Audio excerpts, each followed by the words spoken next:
Remue ménage. Remue ménage.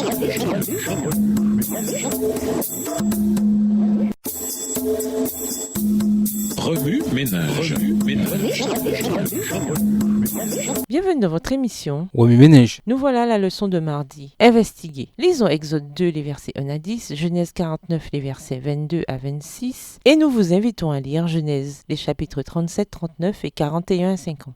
Exode 2, les versets 1 à 10. Un homme de la maison de Lévi avait pris pour femme une fille de Lévi. Cette femme devint enceinte et enfanta un fils. Elle vit qu'il était beau et elle le cacha pendant 3 mois. Ne pouvant plus le cacher, elle prit une caisse de jonc qu'elle enduisit de bitume et de poix. Elle y mit l'enfant et le déposa parmi les roseaux sur le bord du fleuve. La sœur de l'enfant se tint à quelque distance pour savoir ce qui lui arriverait. La fille de Pharaon descendit au fleuve pour se baigner et ses compagnes se promenèrent le long du fleuve. Elle aperçut la caisse au milieu des roseaux et elle envoya sa servante pour la prendre. Verset 6. Elle l'ouvrit et vit l'enfant. C'était un petit garçon qui pleurait. Elle en eut pitié et elle dit « C'est un enfant des Hébreux ». Alors la sœur de l'enfant dit à la fille de Pharaon, « Veux-tu que j'aille te chercher une nourrice parmi les femmes des Hébreux pour allaiter cet enfant ?» « Va, lui répondit la fille de Pharaon. Et la jeune fille alla chercher la mère de l'enfant. La fille de Pharaon lui dit, « Emporte cet enfant et allaite-le-moi, je te donnerai ton salaire. » La femme prit l'enfant et l'allaita. Quand il eut grandi, elle l'amena à la fille de Pharaon et il fut pour elle comme un fils. Elle lui donna le nom de Moïse, car dit-elle, « Je l'ai retiré des eaux. »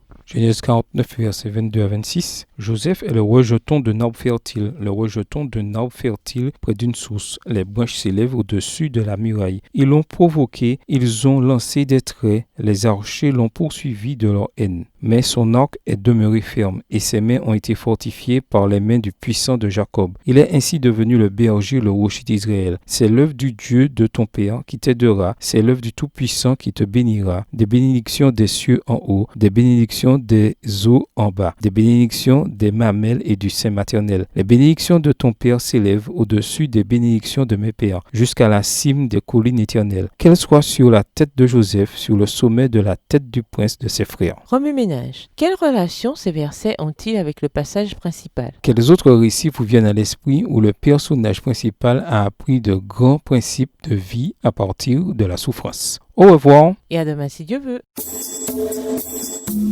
Remue ménage.